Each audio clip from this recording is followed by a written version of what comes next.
Now today, we had to take a choice. Which approach are we going to use?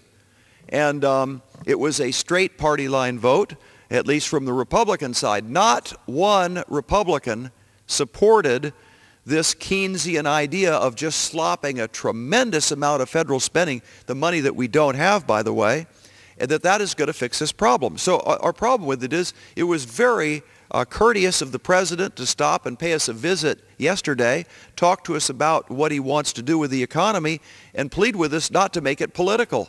And it's not our objective to make it political, but what the president said was, he said, but if you think it's not going to work, that's a different matter. And so I stood up and talked to him, and I said, Mr. President, you've been very courteous talking with us today, but I think you've made a couple of bad assumptions, and so my belief is the package that you're proposing will not work.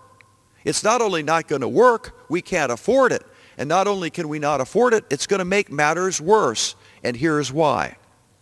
And so today we had a choice. We had a choice between the Keynesian model of spending a ton of money, or the other model which we proposed was not to spend a whole lot of money, but make sure that the money gets back in the hand of the small businessman and to allow American productivity to take place.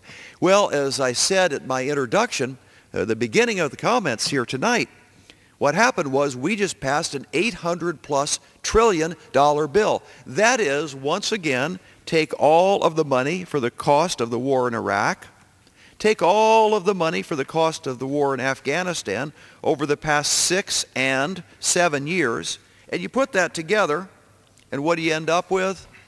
You end up with the fact that this bill cost us more than all those wars, and that's on top of this big bailout from just a couple of months ago. Can our economy handle that? What that does is it puts us more into debt than we were during World War II. As a percentage of our overall budget, we're getting close to 10% debt, whereas World War II we were looking at 6%.